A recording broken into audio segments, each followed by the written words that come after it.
This week on Dig Me Out.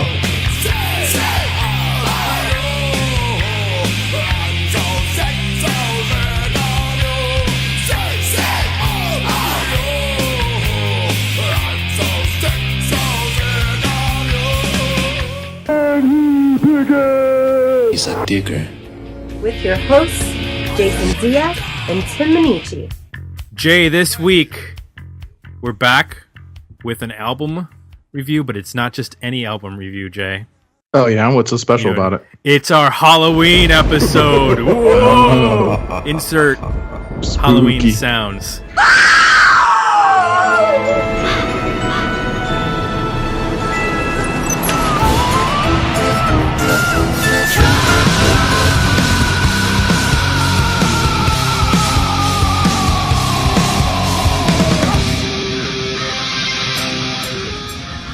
Made it our third quarter contest. Whoever was a Patreon subscriber by the end of the third quarter of 2018 got their name entered, and I used a internet randomizer website to, after assigning a number to each name, and the number came back, and the winner, joining us from, I forget, is it Chicago? Is that right? Right outside of Chicago, Brookfield. Welcome, OC. Hey, how's it going? Thanks for having me, guys. I'm glad I have this opportunity for you. Tell everyone, for this evilest of episodes, what you have chosen to... Well, when I was thinking about the spirit of Halloween, I think of haunted houses, I think of costumes and scary movies. That usually include a bit of gore and all that type of stuff. And I kind of thought that the most perfect Halloween band I could come up with was GWAR. And I hear their opus is Scumdogs of the Universe from 1990. Excellent. Jay, were you familiar with GWAR? You probably knew the name, but had you ever listened to them or seen them live? Never seen them live. I remember, I remember them quite a bit. They were on Headbangers Ball, which I was a big fan of in the early 90s, in the late 80s. And I remember they would pop up in the news here and there, I remember, in kind of that time period as well. Or make appearances on different things on MTV. And I kind of heard some of the music and was well aware of the image and what the deal was. I had neither listened to them or seen them live, but like you, I had seen them as a part of sort of culture.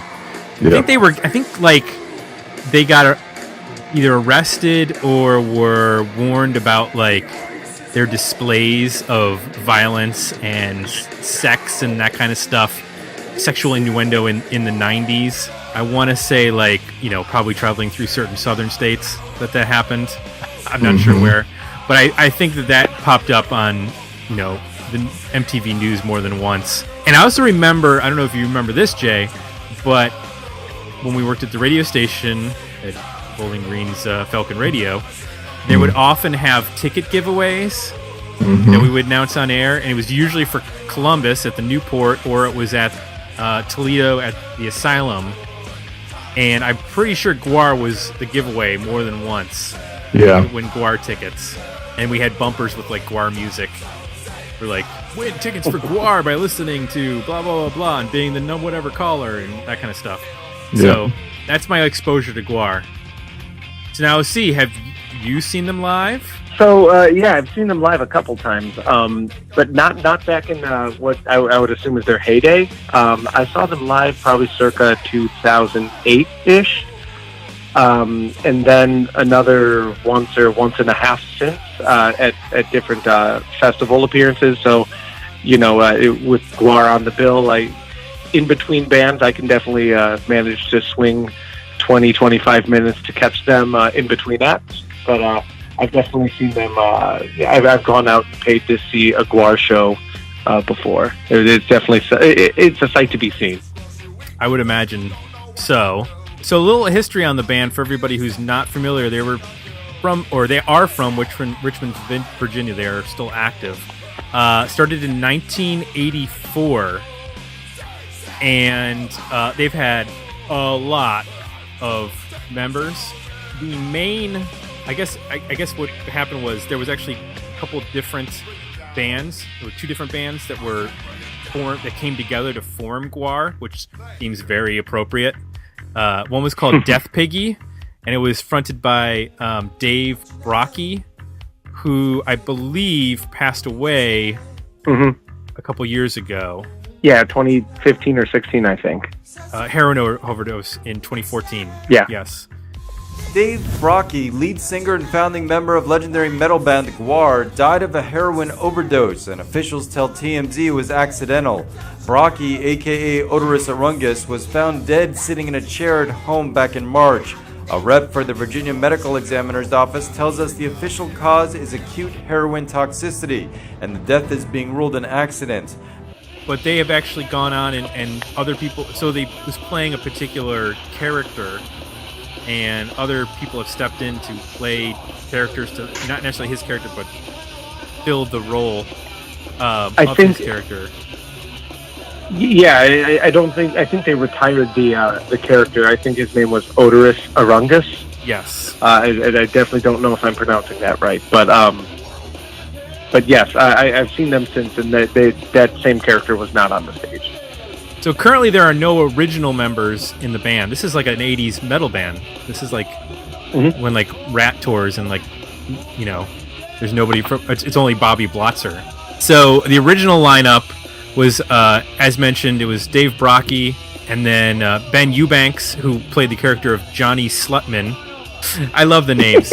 Ross Bahorsky, which was Mr. Magico, which is not all that scary. Chris Bothpest on bass, he played Ballsack, and Sean Sumner, who had no nickname, he was the drummer, so the drummer got, but he was replaced a year later by Jim Thompson, who played Hans Sphincter / Hans Orifice, and then he was the drummer for a number of years. We're not going to go through all the names, and just go to the Wikipedia page, and you'll get the list. It's pretty extensive. It's pretty extensive. It's pretty amazing. Most of those characters don't actually even make it all the way to 1990. Do that? No. I think the only one that I saw, Ballsack, is still on there, but everybody else was replaced. Right. So this is their second record. Came out in 1990. First record was Hell O. Came out in 1988. Scumdogs of the Universe came out in 1990 on Metal Blade Records, of course. It is to date the band's best-selling record, and it's a concept album explaining how GWAR, the Scumdogs, their reign of terror over the planet Earth.